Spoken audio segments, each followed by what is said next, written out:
SBM Intelligence, they've released their Jollof Index. I think this ties with the inflation figures. Average cost of making a pot of jollof rice, according to SBM's, up almost, 8% between March and 2020 and March 2021.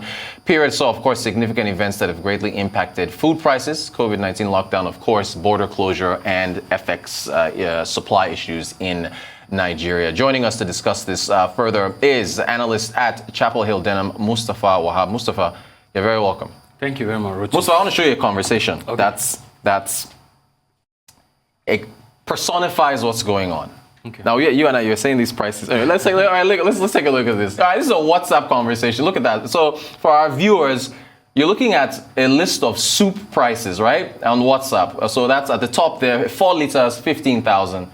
5 liters, 20,000, 10 liters, 30,000. And then with chicken, turkey, goat's meats, 4 liters, 20, 25, 35,000. Now, for our non-Nigerian viewers, the expression chai at the bottom is an expression of shock for our international viewers. Let's take a look at the second part of this conversation. So, okay, I'll go with just one choice. This is economics. Isn't that what economics does? When prices increase, your choices are altered, because there was supposed to be a soup and stew choice made here. 5 liter soup with turkey and goat meat, and the seller says, what, you no longer want the stew? And then the response is, and spend 50,000 naira on stew and soup? No, forgot about the prices. Then the conversation continues, well, things have become too expensive in the market. A kilo of turkey now, 2,200 naira. It's something that used to be 1,600. So that's what? That's almost a 40-50% increase? Incredible. All right, Mustapha, what's behind this list? How do you interpret these latest figures? 18% headline inflation, 23%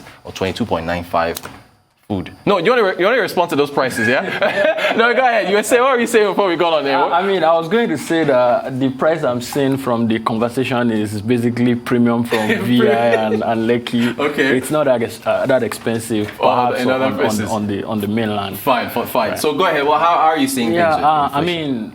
In terms of the numbers that we saw for the month of March, the pressure was actually broad-based. We saw significant pressure from core and the food side of things. But in terms of key real driver, the corporate is actually that food inflation. And you mentioned that we're now almost at 23% in terms of year-on-year movement. If you put that number in proper perspective, what you see is that the food inflation that was recorded in the month of March is the highest since the 2009 CPI series that we've seen. So we've made history. We've made history. If you go beyond 2009, what you see is that food price increase is actually the fastest pace of price growth that we've seen since 2015. And there are numerous challenges, in my own opinion, that I think that if not addressed quickly, you can quickly say that Nigeria is actually headed for food crisis. Yeah, I'm hesitant to use such a word, but it is valid. You can say that's a food crisis where we're heading to. That for me is absolutely where we're going through. In the last couple of years, I think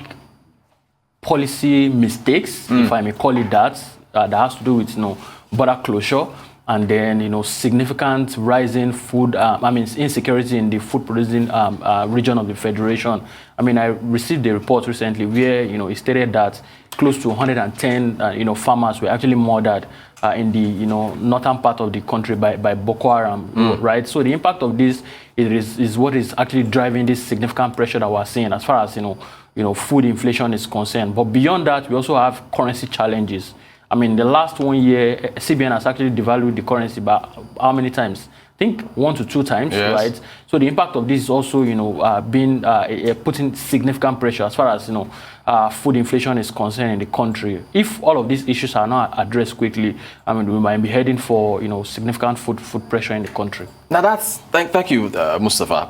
So that's one side of the discussion. On the investment side, we've recently been saying that, the T-bill rates are going up, bond yields are going up, and, we're starting to see investors get...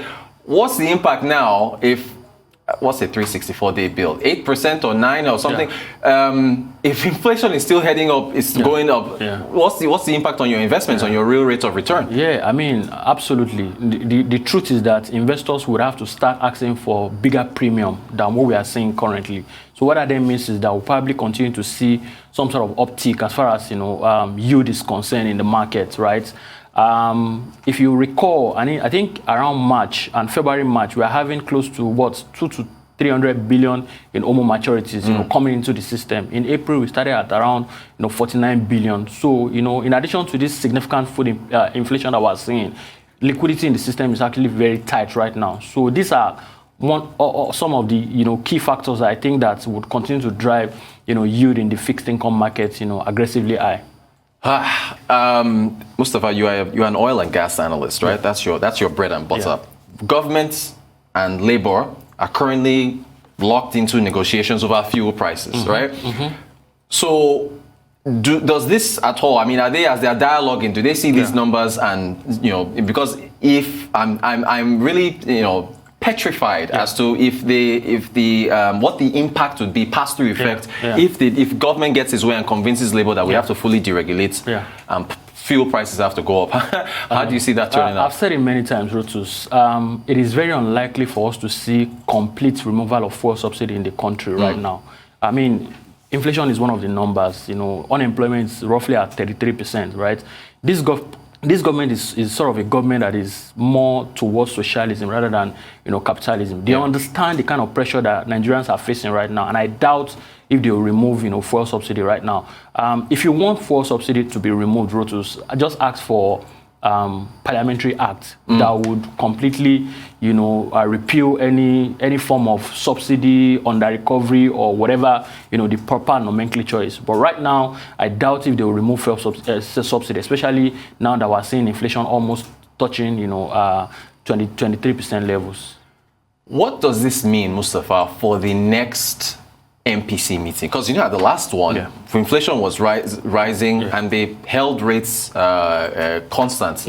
Does this, same question of this also government and labor on fuel. Same question now for MPC. What do they say now as they're seeing these numbers in their offices? I mean, one of the things I like about the CBN policy in recent times is that they understand that this sort of inflation number that we have is more or less structural issues that is driving this sort of inflation, because they understand that raising CRR up or raising MPR does not really reduce the price of rice in the market, right? So if you recall, I mean, if you notice, in the last policy meeting, they actually exhibited some sort of hawkish rendition, and this hawkish move is basically driven by the CBN's move to start to re-engage foreign portfolio investors, not necessarily to curb inflationary movement. Inflation is there, they understand that, but they will be hawkish by May 2021, but I don't think that is strictly going to be driven by inflation. It's just basically because of the fact that they want to start re-engaging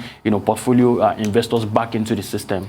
And speaking of re-engaging portfolio investors back into the system, what's an investor to do with numbers like this? In this sort of environment, in Nigeria especially, I think it makes more sense for you to lean towards fixed income investment rather than in equities. For equities, really, for banks, I think one of the key things that they will struggle with right now is that inflation is rising, and it probably drives CBN's ability to start raising rates or perhaps doing some sort of tightened monetary policy measure, and the impact of that will basically affect bank ability to keep cost of fund very significantly low. So that would probably affect performance for banks. For non-banks, I mean, those companies trying to come back to the market to start to raise rates, they'll probably be doing that at an higher rate, and that would have significant negative impact on their finance charges. But beyond that, input cost is also going to be affected, right? So right now, things are not looking very rosy as far as equity is concerned. So, I mean, it just basically makes sense for you to move towards fixed income rather than in equities. But I mean, the key question now is, does that mean that you should completely ignore equities? I think the answer is probably not, no. Right? We'll leave it there, Mustapha. After all, fascinating stuff. Mustapha Wahab, analyst, oil and gas analyst with Chapel Hill Denham. Thank you so much.